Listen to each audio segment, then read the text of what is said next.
From Tumwater, Washington, going out to the 5 counties and beyond, No Shhh, it's the TRL Podcast. I'm Chris, your perfectly adequate podcast host, here with Annalisa, our perfectly willing podcast host. Hello. Welcome, Annalisa. Hi, Chris. How are you? Doing great. How about you? I'm wonderful. I'm excited to be here. Me too. We have 2 very experienced guests on the podcast today. Tell me who we are having on the podcast today and why. We're talking to Holly, who manages the Lacey and Hawks Prairie branch, and Susan, who's our safety and security coordinator, who also has a lot of experience as a library manager as well. What are we talking about with them today? Well, we're going to cover a bit of a heavier topic today. We're talking about safety in the public library. And that's one that we don't often get to talk about casually. Unlike expanded access hours, which we talked about in our last episode, that's all over the website. We talk about it in the newsletter. We mention it when we're signing folks up for a library card. It's, a new and innovative and exciting service. So that is a fun thing to talk about, but safety in the public library, it's a little bit harder to talk about just sort of casually, or like we're having fun, because it is a heavier topic. So we thought the podcast would be a suitable medium. Venue. Yeah. Well, that's what we're here for. I mean, the podcast, sometimes we're going to talk about, fun stuff. We're going to talk about things that are going on in the library, but we're also going to have these bigger conversations, and it's a good medium to do it, have these hour-long or 30-minute-long conversations that are hard to fit into a newsletter or a social media caption, so we can get a little bit more in depth. So I'm excited to have them on. I'm going to be a little bit more of a fly on the wall today, I think, because it's a little above my pay grade.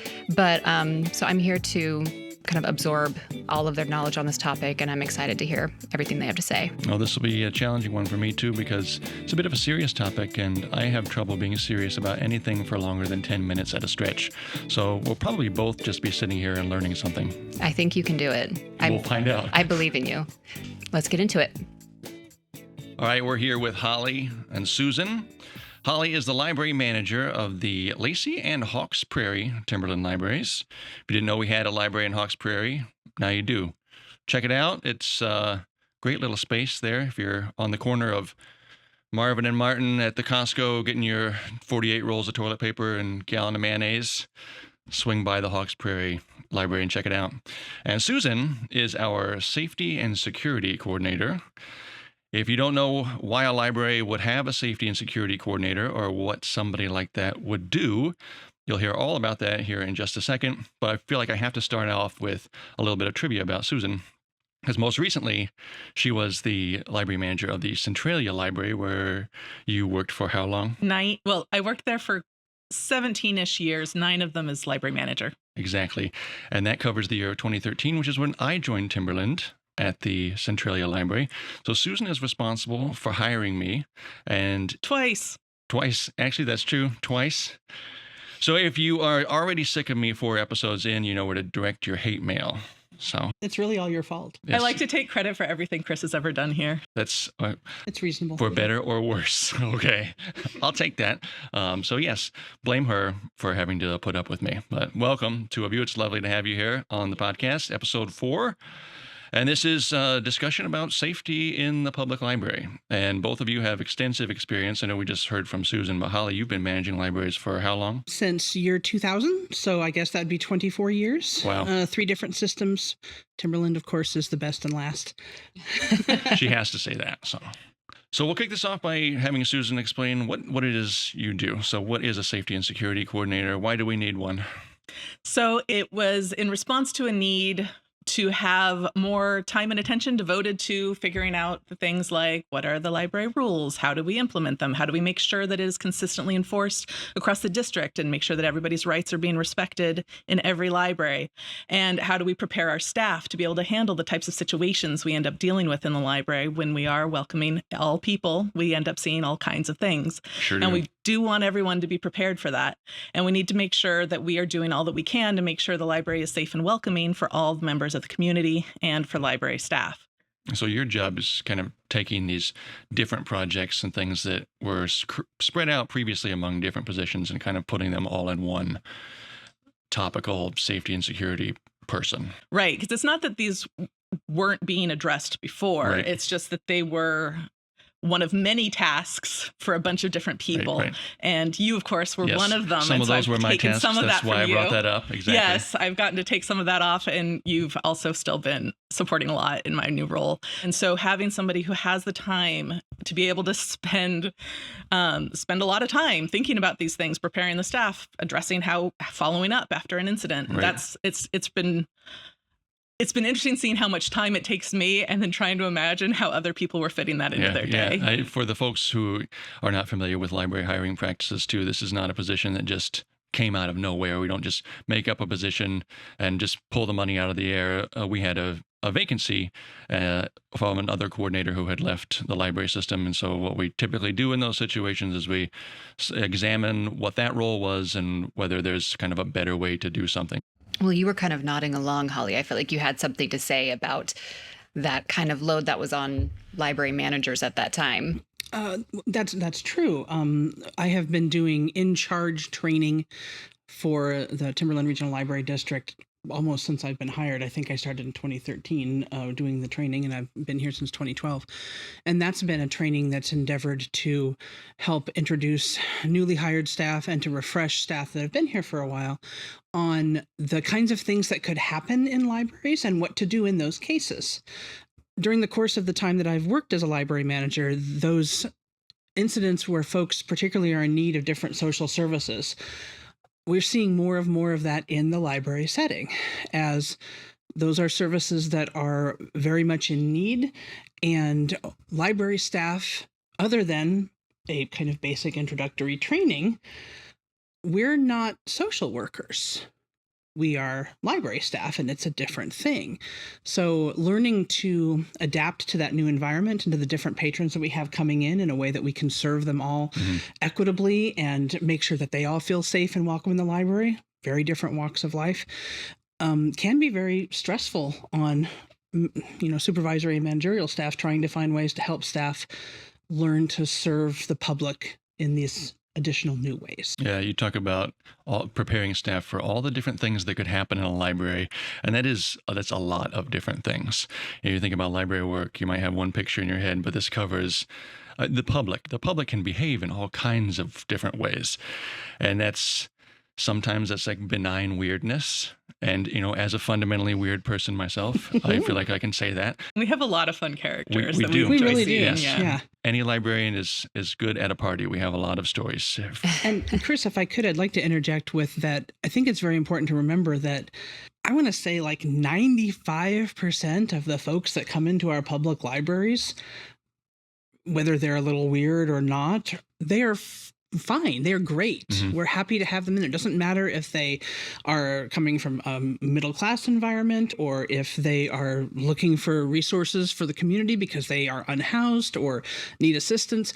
95% of the folks that come through our doors are just fine. They're happy to be there. We're happy to serve them. We're happy to work with them. But the 5% that sometimes has behavioral difficulties in the library, that's the part that staff have concerns about, are the unpredictable potential behaviors of that 5%. Yeah, that's very true. And it takes a lot of practice to get used to handling those, because people come at you with all different sorts of questions, but also all different sorts of behavior. And sometimes behavior can be erratic and unpredictable. And often it's caused by external factors in someone's life. Maybe they're suffering from opioid addiction, or they are unhoused and in crisis. And we have to be ready for that, because you never know what you're going to encounter, as you were saying. Yep, exactly. So staff training is a big part of preparing to serve the public. And both of you have some experience designing staff training. And I wonder if you could speak a little bit to kind of what goes into that. Can I just talk about how Susan is awesome at that? You can, absolutely. I'm sure she would love that. Yeah. So So, I mean, obviously, Susan has been here for a while, so have I. But particularly in her new role, the trainings that she's providing for staff are so much of what we need. She's visiting all the libraries. She's talking to us. She's talking to frontline staff to hear the kind of concerns that they have. And so, I mean, I'm just going to fangirl for a minute and say how grateful we are to have you in this position, because you have known what it's like to work in the environment where everybody comes in, and sometimes it's a very interesting day, right? Yeah, thank you. So I just want to, so you should really talk about the training because you're really taking the lead on this. Okay, so I recently watched, because I wanted to see what was in your in charge training. I recently watched an old recorded one from 2022 because I need to figure out, now that I'm taking over these parts of the training, make sure I'm including the information we had before.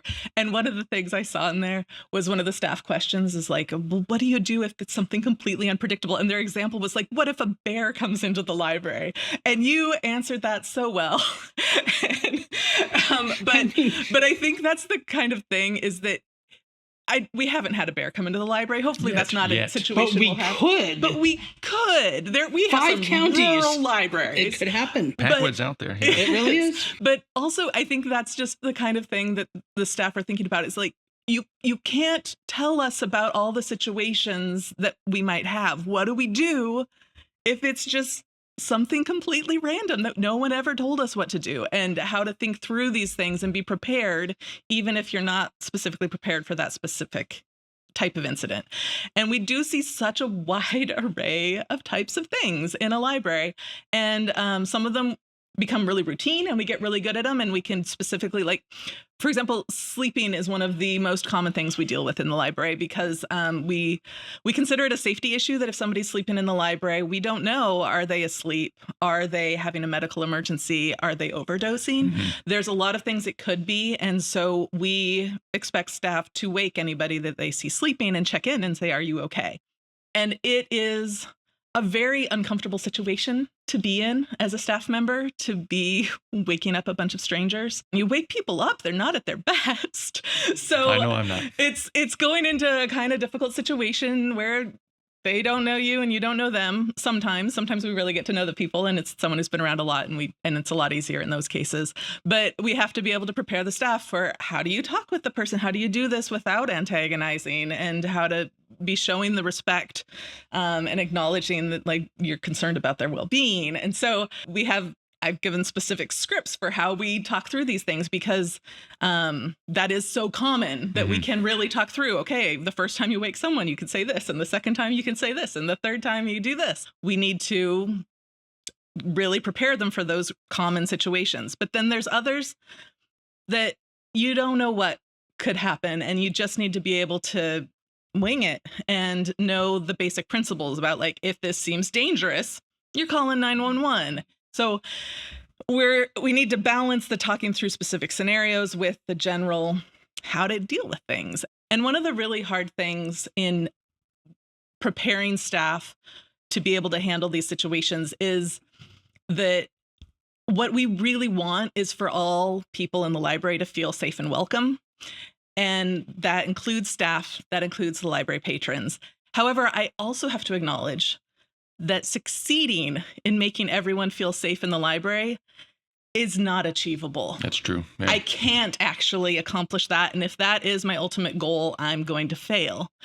So I've really had to think about, what is my goal? What am I trying to achieve? And so I've thought about it as I'm working towards having everybody, staff and patrons alike, feel safe and welcome in the library. So the things I do move us in that direction. Mm-hmm.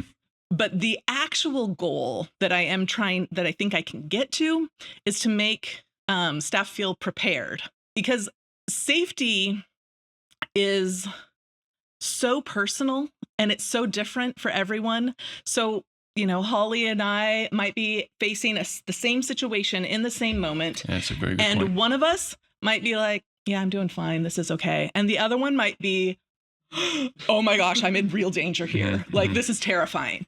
Yeah, that's a really good point about how different people experience the same kind of incident or the same interaction with someone. Because when we were preparing for this episode, we were kind of chatting about the different topics that would come up. And I mentioned that I experience things very differently, because this is, it won't surprise anyone to learn, libraries are not a male-dominated profession, but so, as a cisgender man, I don't get a lot of the same comments from the public or, harassment that a lot of my colleagues do. And so I feel way more comfortable in a lot of situations just by default, because I'm not experiencing the same kind of, aggression or harassment constantly that some of my colleagues are. So that doesn't wear me down. It took me years to really be more aware of it in the first place. And so I respond to incidents way differently. And my level of, feeling safe and secure in the library is much easier to achieve than it might be for some of the folks that I work with. And the same experiences are going to happen for our patrons as well. Right, exactly. And it's the same thing. We can aim for that, but because of people's different experiences, a person might have a mental health crisis in the library, and some patrons witnessing that will feel, compassion. Oh, that, let's get them help, something like that. Another patron, because of their own personal background, might be very afraid in that moment. Right. And again, I want to illustrate that or emphasize that those are both reasonable reactions to something like that. So as staff, we're just going to try and make the environment, be as peaceful as possible for a public place. We can do a lot to improve the environment and improve the customer service and the way we talk to people in a way that reduces the odds of things blowing up. But some people are having a real bad day, and they might be having a bad day in the library. And we have behavior guidelines, and we expect that people will be within those bounds while they're in the library. And so when things are low-level issues, we will let people know, like, oh, hey, you might not know, we do need you to keep your belongings with you while you're in the library. And so it depends on what's happening, whether we'll just let them know we need you to do this differently, or if we'll need to say, it's time for you to go now. So Susan, talking, you've only been in this position for 3 months, but talking a little bit more about trainings, like how do you develop those trainings? And do you ever invite other people from other places in the community to participate in those trainings or inform those trainings, other library systems? Like, how does that kind of come about for you? One of the challenges with Timberland specifically is that we are such a big library district. We're across 5 counties. So going in person to do each training is a really huge logistical challenge. So Timberland has been really taking advantage of online resources, especially since the pandemic. Just like everybody else, we really ramped up our online connections between staff and the libraries. And so I've been taking advantage of that. And so like the first training that I just made, I did as an online asynchronous training. So it's just like a recorded thing, plus it has some written things that you can go through and read as well.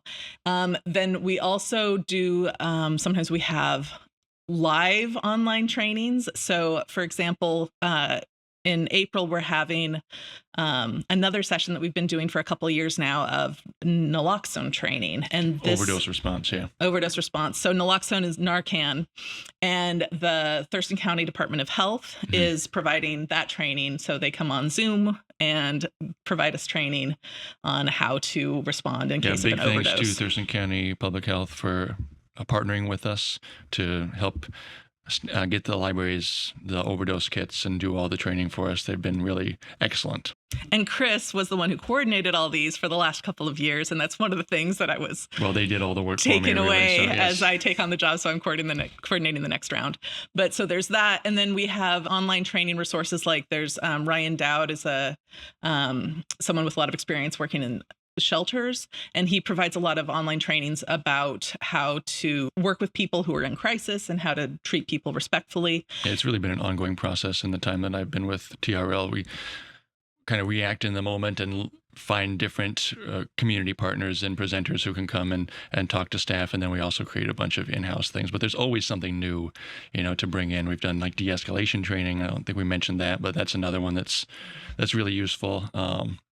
I want to circle back to something that we talked about earlier on, which kind of touched on, which is the concept of libraries taking advantage of social workers and either hiring social workers, to have them on staff as library employees, or kind of partnering with other organizations to have social workers in the library. And this kind of gets at the role that libraries have been filling in recent years in absence of other community services. So when there aren't other resources in the community, the one place that's always open is the public library. You can come to the library, you can hang out all day, you don't have to buy anything or do anything.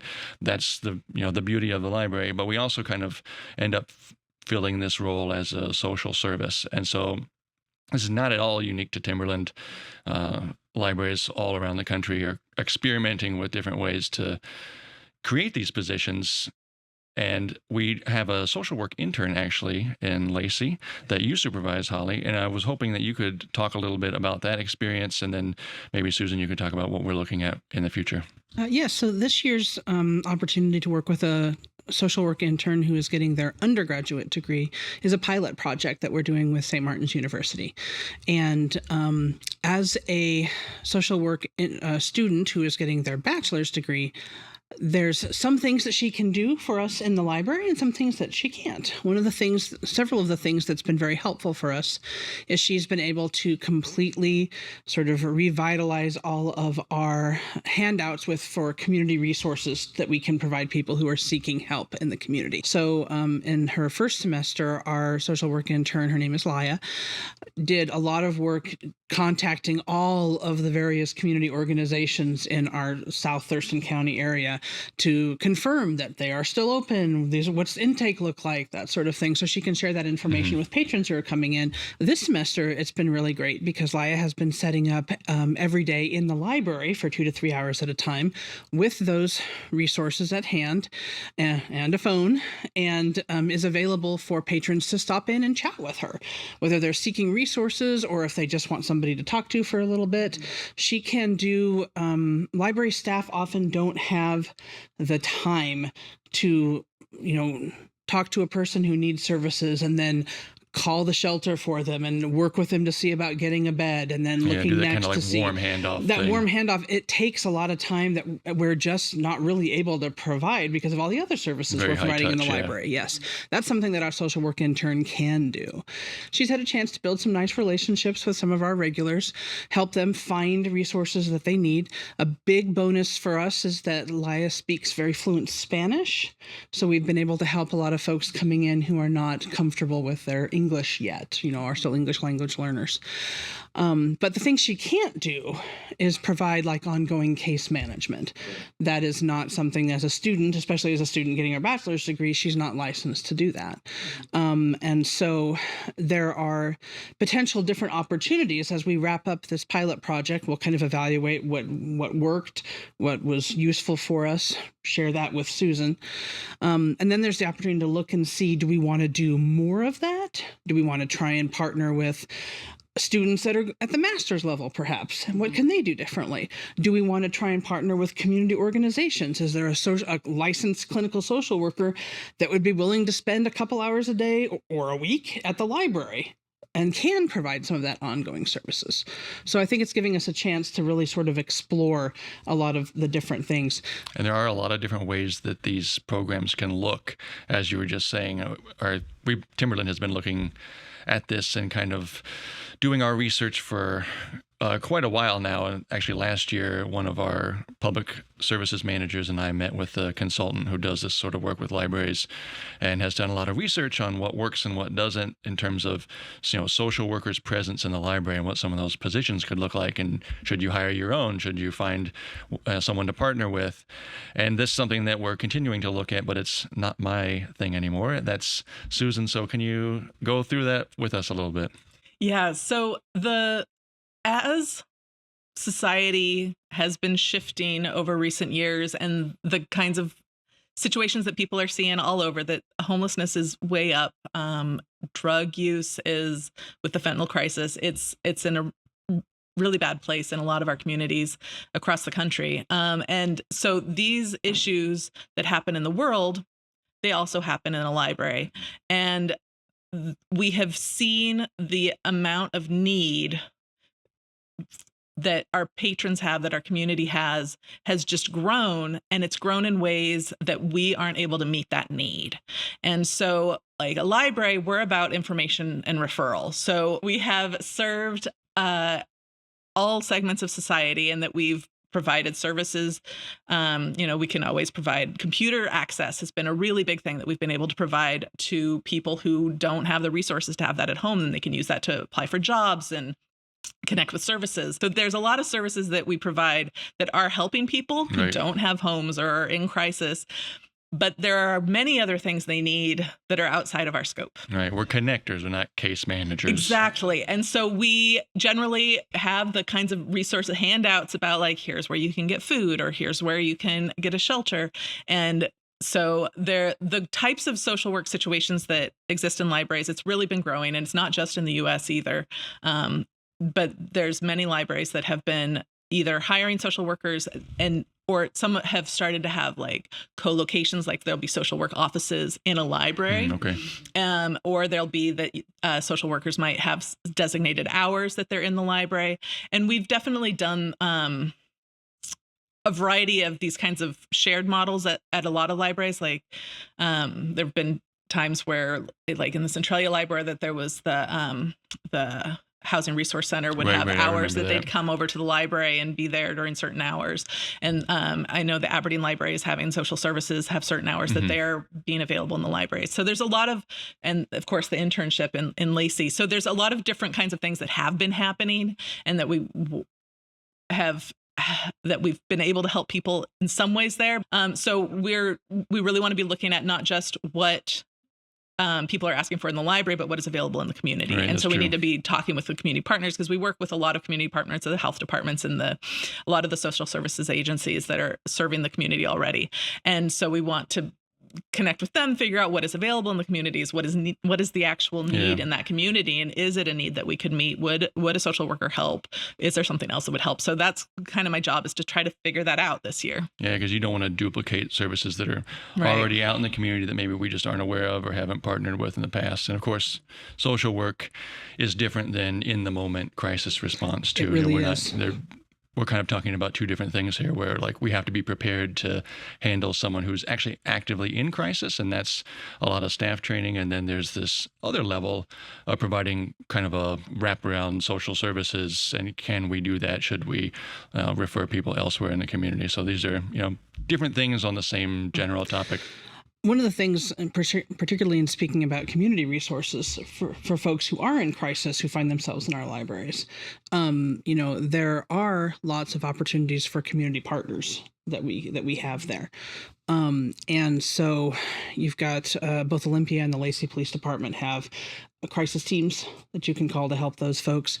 And in some cases, that does provide some wraparound service level. Like, for example, the mobile outreach team for the Lacey Police Department that works with the Lacey Police Department, they have two licensed clinicians on that staff, as well as 2 peer supporters, which is also an important part for helping folks in crisis. But yeah, it's a complex problem without a lot of easy answers. And it's hard because at the library, that's the place you go to find out stuff, right? We're supposed to have, if we don't have the answer, we should know where to find it. And so we are finding ourselves increasingly very much interested in trying to help every single person that comes through the door with whatever their needs are. But there's only so much resource to go around. So it's vitally important, like you just said, that we don't duplicate our efforts. One of the things that is particularly challenging for library staff is that library staff want to help. They get into libraries because they love helping people. And so when someone comes in and they say, I need whatever, we really want to be able to help them get that thing. And when it's a book, it's easy. When it's an address, great. Google Map directions to the place they're going. There's a lot of things that we can quickly and easily provide for people. And there's some things that are, longer research and harder work. But then now there's also so many that, what they really need is a home. And, so we want to do so much to be able to, because we do, like staff will call the shelter and try to figure out if there's space for them. And sometimes there is, and sometimes there isn't. And I've experienced where someone at the end of the night is coming in and asking for, like saying, I don't have a place to be. What do I do? And not having a good answer in that moment, like trying to call the shelter and they didn't have anything at that time. And and it's not just like bad for the community that these services aren't available, but it's really painful for staff. Yeah, it leads to a lot of like compassion fatigue. Yeah, because I know we saw a lot of that in the early years of the pandemic, where there was just a lot of social isolation on top of the complete disruption to how everyday life was lived and what library services were available. So whatever difficulties existed prior to 2020 that was really heightening it for society at large and really any kind of public facing profession. I mean, they saw it in the healthcare industry and any kind of customer facing like retail stores and stuff like that, but it affected staff in public libraries as well. Yeah, you see that in all sorts of areas, and like teachers have so much burnout, and the medical workers have so much burnout, and like libraries do too. It's seeing really hard things day in and day out and not being able to fix them.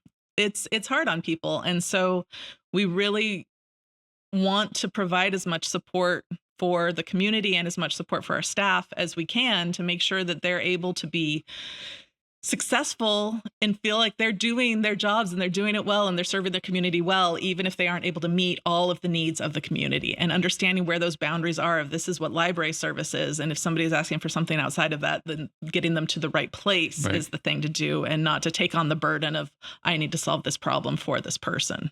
Well, something we haven't talked about yet, but that has come up recently when we talk about issues of safety and security in the library, is how this conversation has existed for a long time, because there've always been issues with people behaving erratically in the library and a lot of the topics we've already covered. But lately, we kind of see an intersection with this discussion and questions of censorship and intellectual freedom and things like that.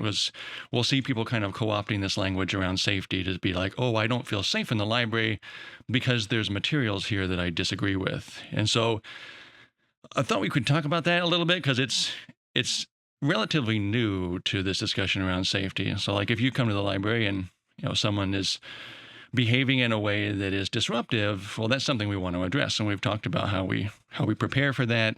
We want to have staff be ready to handle it. We want to make sure that people feel safe and welcome in the library and that we can bring those things to a resolution. But if you're coming into the library during Pride Month and you see a display that has a rainbow on it and you feel unsafe because of that, that's something entirely different. Like that's more of a you problem in that case. Yeah, just like when we were talking about, it could be because of somebody's trauma that they don't feel safe in a certain situation. It could also be because of their values or their other type of concerns for them. And that's where, our job and we're not going to make everybody feel safe to their particular needs for what they think makes them safe. We can provide what is the safest possible environment that is welcoming of all people. Right, exactly. And that is an important distinction for us, because for some people, it can be that certain books make them feel unsafe. For some people, it's that certain people make them feel unsafe. Like we get a lot of people are really concerned that there are unhoused people in the library, and they will complain about that. And we will ask, like, is there behavior that's concerning you? And if there is one that is in violation of our guidelines, we address it. But if it is just like, well, what are they doing here? Existence of another person, then that's that. If we were to be addressing that, we're making that person unsafe and unwelcome. Your feeling of safety cannot be predicated on the exclusion of someone else or exactly the exclusion of ideas that you disagree with. And exactly. And so because we serve the entire community, we need books for the entire community. We need to welcome all people from the community. And if you don't like certain books in the library, we still welcome you in the library. We're doing the welcoming. We are welcoming you. Whether you choose to be there, that's your choice. Whether you check out those books or different books, that's your choice.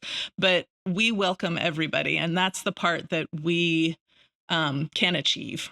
And how you want to address your own safety, about limits you might have set for your children, about what areas of the library they're in, or what sections that you go to, or what things you check out, or whether you go at certain hours of the day when there's more of this and less of that. Like, those are all things people can do to manage their own feeling of safety. But they aren't the part that's the the library's job. We're just there for everyone.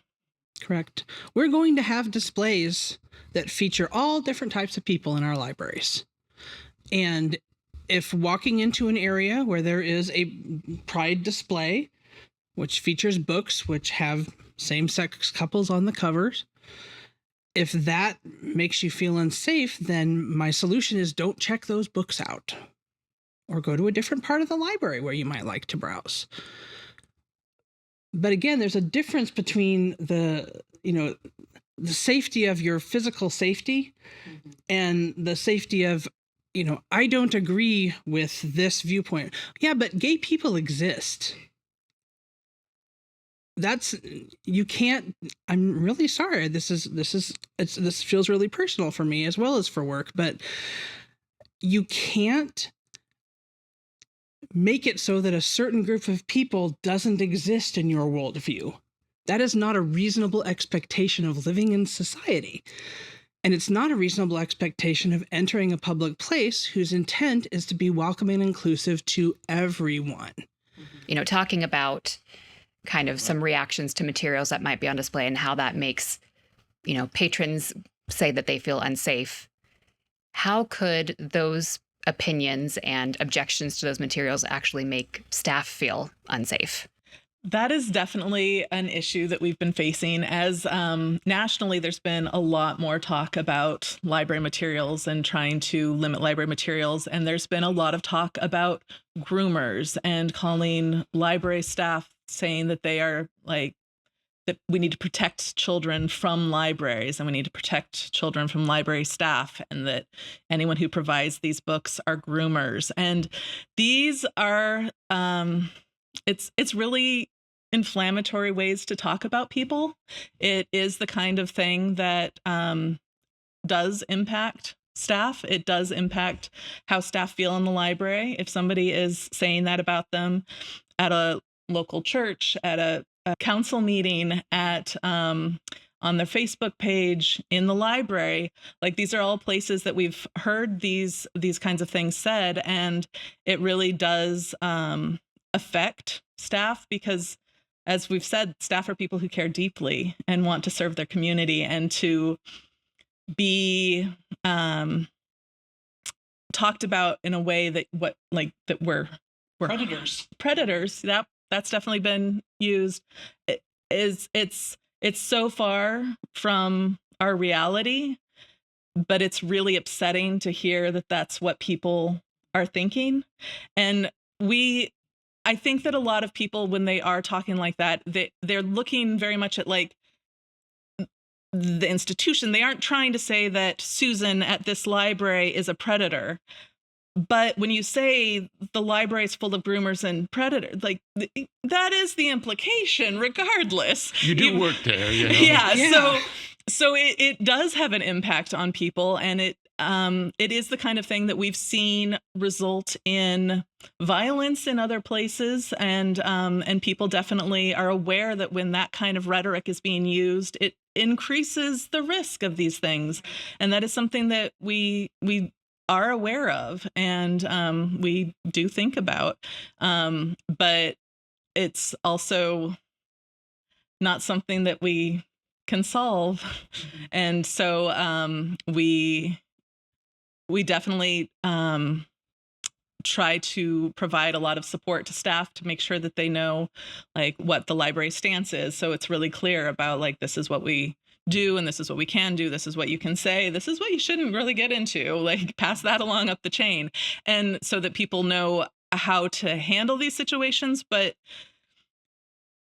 we can't really get rid of the feeling that comes with that, unfortunately. Well, I think it's an important part of the conversation if we're talking about compassion fatigue and burnout, that on top of that, staff are also reading these, like you said, inflammatory comments, and how that must feel on top of what you're kind of already experiencing, especially kind of in this post-pandemic heightened state of compassion fatigue.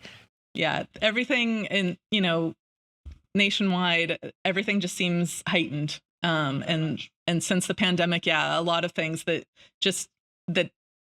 didn't feel controversial at all now just suddenly feel like a big polarizing issue. And it's been a tough shift to see and to be one of the targets of that. It's been a strange experience.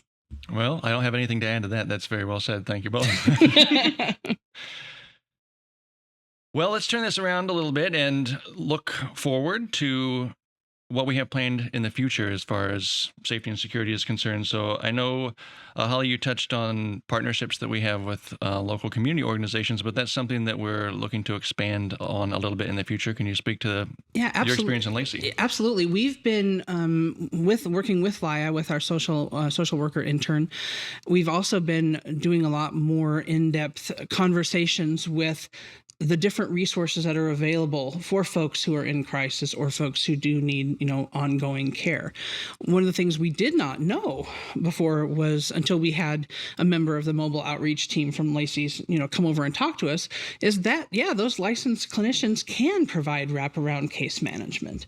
So it's not, they might start with someone who's in crisis at the library and have that conversation, but it's not, their involvement's not going to end there. They're going to work with that person ongoing to help them find resources. So maybe the next time that person visits the library, I've actually had folks who were in crisis in the library. We called the crisis team, and then a few months later they came back. Hey, do you remember me? Well, I have an apartment now, or I have a job now, or I'm getting the help that I need. And, we need more of that. Yeah. Can we please have lots more of that? And I think that working with our different community agencies that do provide that, helping to make those resources stretch further, working with DSHS. Hey, is there someone that you'd like to have, come out? Do you want to meet with some of your folks in the library at certain times? That's more of maybe a neutral environment than a government office might be. Do you want to host the food bank to come out to the library once a month and become a food bank stop for folks? I mean, there's just lots of different things when you have a community space available that can help make those resources go a little farther. Kind of building off of what Holly has shared with us, is there anything that you want to share about kind of looking forward, where are we headed? You've talked about that a lot already, but is there anything that you want to leave us with? Well, I think that what I want to be accomplishing is making sure that we are always moving in the right direction in libraries, that we are always becoming a safer and more welcoming place, that our staff are even better trained to be able to serve the community and meet the needs, and that we are looking at all the options to make sure that we have the services that are needed, and that we can meet the needs of our communities. And so I think that it's been really exciting to be in this new position where I have time to focus on these issues, and it's been really fun doing a lot of things already in the first 3 months, and I have 40 hours a week every week to be working on these issues, and that's something we just haven't had in the past. So I'm excited to see what I can accomplish in this role and what we can do with the staff to make sure that we are making sure the libraries are always safer and more welcoming. We're really excited for you to do that too. Thank you. That's what I was going to say. We really appreciate, the experience that you're bringing to this position and the energy that you're bringing to it. And to wrap this up, I do have one more question, and that's kind of going back to something that Susan mentioned earlier, which is, Holly, do you remember anything about that bear training that you gave staff? How did you feel that question when they said, what if a bear comes into the library? You're going to have to catch me because this was a minute ago, right? But my recollection was that, well, what is the bear doing? Is the bear in a place where staff are not safe? We're probably going to evacuate the building. We're probably going to call 911. I don't know if I brought up the fact that it's very similar to what we might do in an active shooter situation, but, the bear's not armed, so that's nice. You just have to stay out of the bear's way and get out of the library and call 911 to get someone to come and take care of the bear. And that is likely to happen. We can leave the bear alone in the library and we can all get out. But likely the bear is just confused. And as long as you don't antagonize it, it's not continue business as normal, but just leave. You don't want to leave the bear too long in the library because an educated bear is even more dangerous. Oh, Chris. Well, thank you both again. Thank you so much for being with us today. Yeah, thank you both. Thanks for having us. Yeah, it was really great. Thank you for joining us on today's episode. Don't forget to follow or subscribe on your preferred podcast platform. Your feedback helps us improve and reach more listeners. You can find us on Facebook, Instagram, and TikTok at Timberland Library. If you have any questions or comments, you can email us at trlpodcast@trl.org. Original music is by our very own librarian and talented musician, Stefan, at the Elm Branch. Until next time, stay curious, stay inspired, and keep the conversation going. Thank you for being a part of the TRL community.